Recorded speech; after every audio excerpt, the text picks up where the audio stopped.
You're listening to The Intellectual Investor, episode number 90, Jonahs WFH Adventure, Work from Hawaii, and Defending Our Portfolio with Defense, written by Vitaliy and read by Elliot. To read this article online or to listen to more episodes, visit investor.fm. To learn more about Vitaliy's investing firm, IMA, go to imausa.com. Jonahs WFH Adventure, Work from Hawaii, and Defending Our Portfolio with Defense.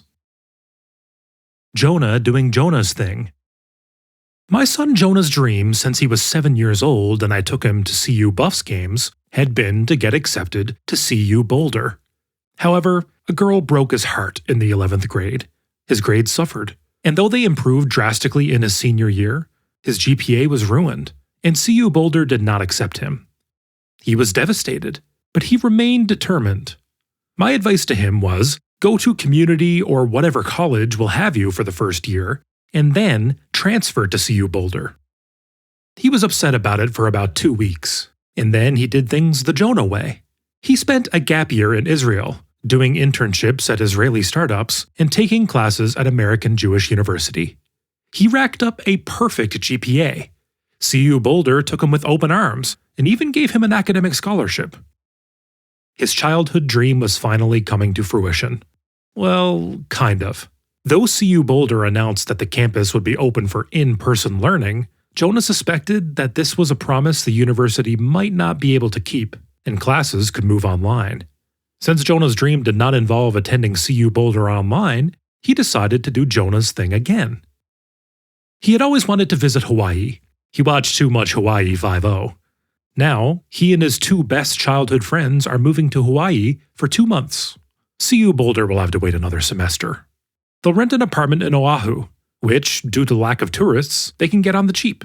Jonah will take online classes with a community college in Denver.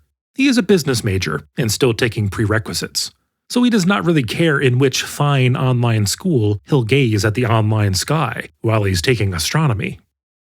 His friends, who are attending Tulane and Indiana University, will do the same. Take online classes at the local CC. This 2-month Hawaiian excursion will not cost Jonah any more than if he attended CU Boulder online. He won't have to pay for a dorm, and community college tuition is cheaper. He'll be back in Colorado in November for skiing. Hawaii has a 2-week mandatory quarantine, but if they lift it, I may slip over there for a visit in the fall. I fully support this adventure. He is so much more mature than I was at his age. As a parent, you always worry about your kids, especially if they are teenage boys. I have stopped worrying about Jonah. I know he'll make the right decisions, and, as importantly, will stay away from the wrong ones. The past few months, he has been caddying at the Cherry Creek Country Club, the ritziest golf club in Colorado. To remove any ambiguity, I am not a member there. I don't golf, and even if I did, that's not my sort of crowd. Jonah is incredibly introspective about caddying. He told me, quote, "Being someone's servant is not what I want to do, but I learn how to deal with different people, a skill that is going to be important for me in life.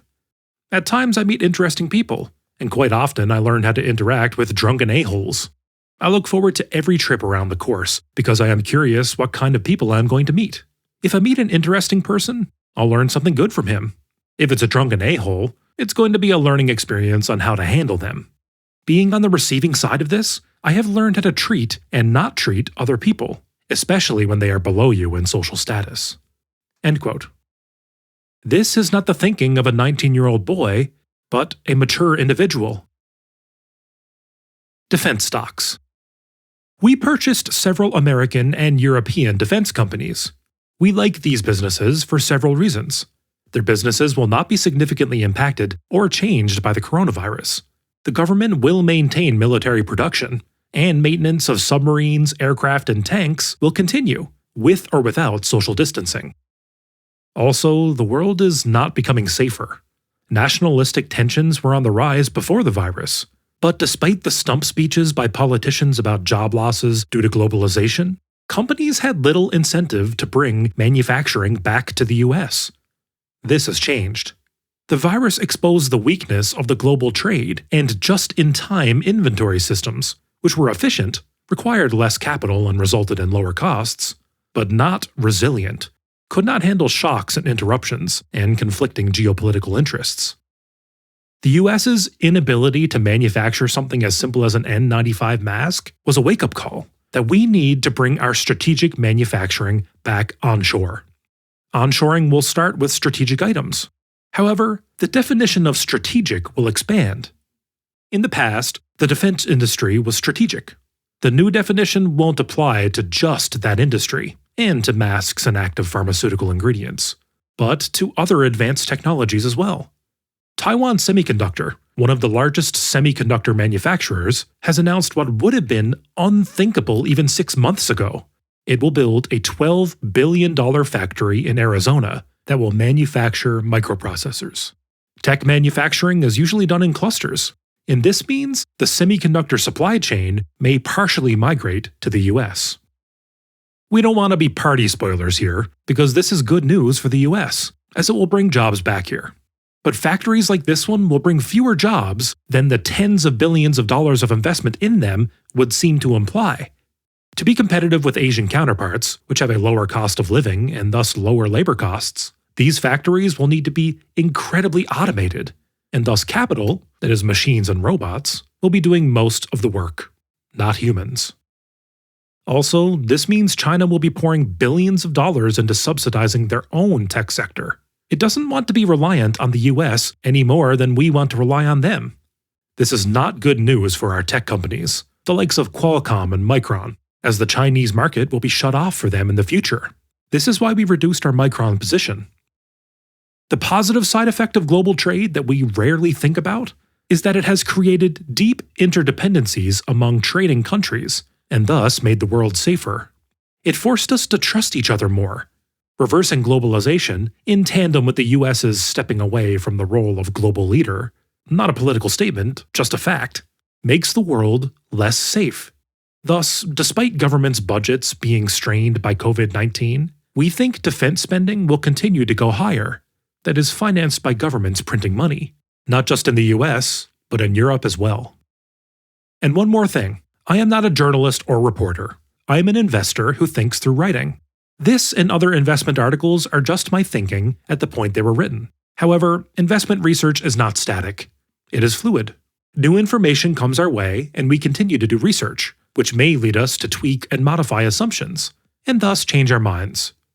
We are long-term investors and often hold stocks for years, but as luck may or may not have it, by the time you read this article, we may have already sold the stock. I may or may not write about this company ever again.